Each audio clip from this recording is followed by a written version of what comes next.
Hi team, it is Melissa from Melissa versus Fibromyalgia here, and it is the 30th week of this pregnancy. It's unbelievable.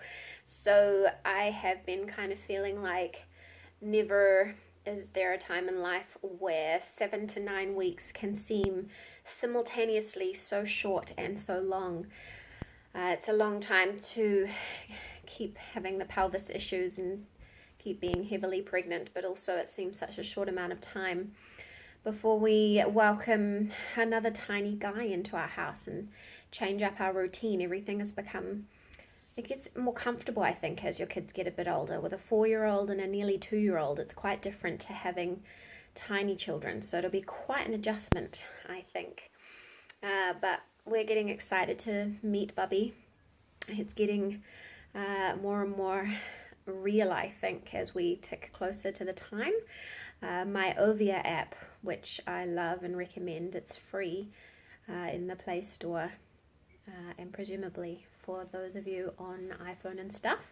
I'm not affiliated with it in any way, but I like it because they have a countdown, so it tells you how many weeks and days left till your estimated due date, and it tells you that this week the baby is the size of a green melon, about 43 centimeters, which I don't know how 43 centimeters a baby fits in here. I don't feel big enough for that, which is probably why he's always pushing up against my ribs.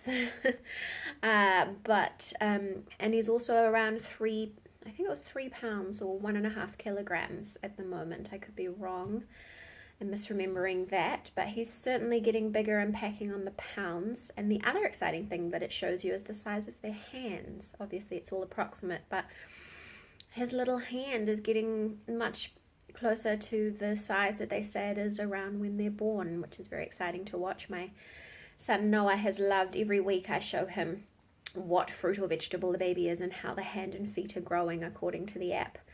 I'm more intimately acquainted with his feet because one of them lives in my right ribs. So I have felt that quite a lot.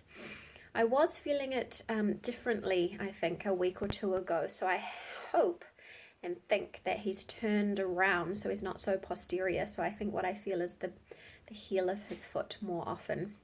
But we'll see what position he's in when I see the midwife later on this week. Nothing too exciting is happening. I've been really slowing down.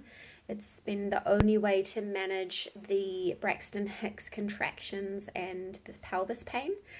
I've noticed that pain does really set off the Braxton Hicks, and once they start, they do like to keep going for a while. So on Sunday I had this awful clawing pain in my right side, and it felt like the baby was trying to claw his way out, and at first I cried out, and then I had to kind of really breathe through it, and when he finally stopped doing whatever he was doing to cause that, I had Braxton Hicks for the rest of the evening, and yesterday evening I had them as well, and they're not as bad as they were before I got treated for the BV infection, so not so many are painful. And I definitely wouldn't have thought about timing them, but I did just send myself off to bed as soon as husband left for night shift, and I actually watched the season finale of Nashville, which is really cool, but I find that just going and lying down is really helpful, so I'm really thankful that I'm still comfortable lying down and that I have my little pillow nest. I have my big maternity pillow and a couple of other pillows, and it's managing to keep me comfortable, so I'm really thankful for that. I think that's a really important tip in the third trimester, is have some way where you can relax comfortably, just to take that pressure off everything really, your back, your glutes, your legs. Yeah, so that's really all that's happening. Everything's all very quiet. I am embarking on I'm doing a course, so some self-directed training. I'm actually doing an SEO, so things that I can learn to apply for my blog and also in my work next year when I go back. I'm hoping to be able to be a freelancer, so that I don't have to physically leave my baby. It is very difficult when the children are very young. I feel like all you really do is juggle sick leave, to be honest, and in the first year or so you can't guarantee how the baby's going to sleep, so I have no idea how I'll be coping. So I feel like that would be some really good a really good option. But seeing I can't really move very much and I'm supposed to be resting and I can't read all the time. I do love reading, but anyway, so I'm doing that little bit of study, which I'm really happy about because I do love learning and adding to my repertoire. And that's really all for week 30.